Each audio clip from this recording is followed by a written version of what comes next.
Hey guys, it's your favorite Gimp with a Limp, and I am here to tell you some of my thoughts on World at War 85 coming soon to Kickstarter from LNL Publishing.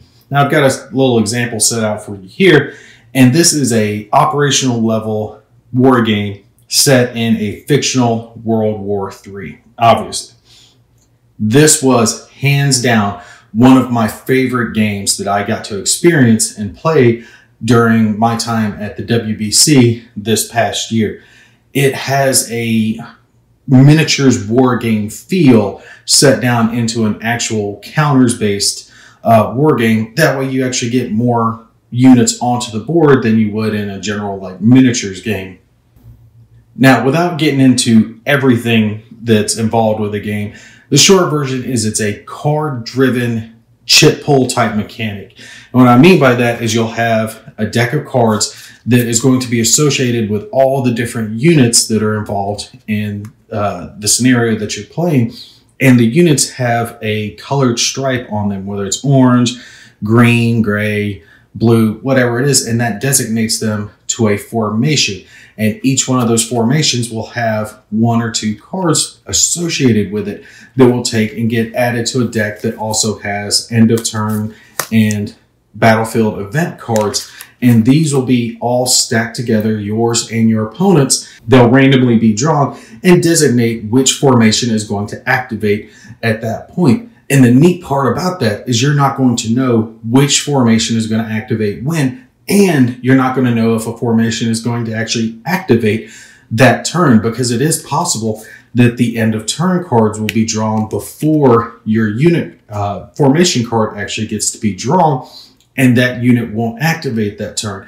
It will be set aside, the HQ will be set aside for the following turn, and it'll guarantee that that unit will activate on the following turn. But that means you have to take and plan your strategies around the fact that today isn't guaranteed to you. So what is your opponent going to do? It's possible that they might get to activate a unit twice before you get to activate yours even once, and you have to consider that. Real neat system, and it does play very well for solitaire players because you have that random factor that is needed for solitaire play. So the chip pull mechanic definitely works very well for this game for competitive or solitaire play. And it is an easy game to play. Most of the information that you need is going to be on the counters or the handful of player aids that the game comes with. You're not going to have to take and dig into the rule book very much after you've taken and read and learned the rules. The units are going to operate off a fairly simple system of the range, the number of dice that they need to take and throw, and then the number needed to equal a success, of course, after applying any modifiers that might apply, and then you'll count up your success. And if your opponent has a defensive roll for armor or for terrain, they'll take and tally up the number of dice they're going to roll, compare it to their success number, and then they'll compare their successes to yours and apply any disrupted or reduced units as need be at that point, or potentially eliminate the units. And speaking of units, the game really does come with so many different types, all of our favorites from the 80s.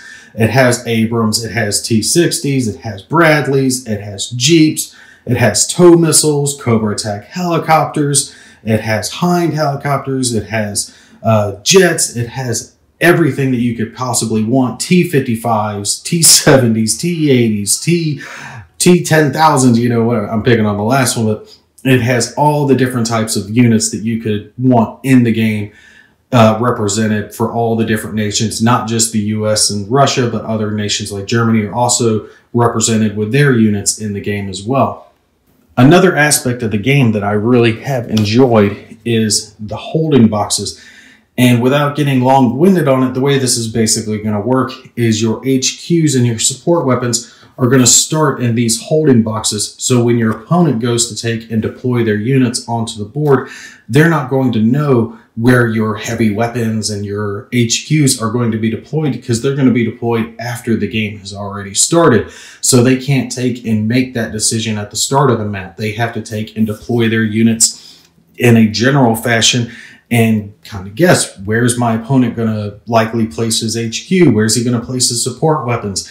And make their tactical decisions based on that, which kind of reflects the fact that the battlefield can change at any given moment, and you don't have that information. There's no HQ sniping in this game since they have the holding boxes represented. I really like that system.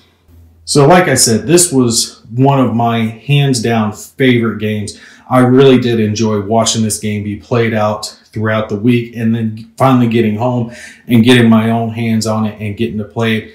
It really is a streamlined but meaty game that gives you that Third World War feel, with heavy tank units smashing into each other, infantry units hiding into the woods and firing tow missiles down into the enemy armor as they're pushing across the field trying to take different cities. I really have enjoyed this. I would recommend it for anyone who is interested in this type of game. Definitely back the Kickstarter. This is not one you're going to regret. Anyway, that's going to be it for me. You guys take care. I'll catch you in the next one.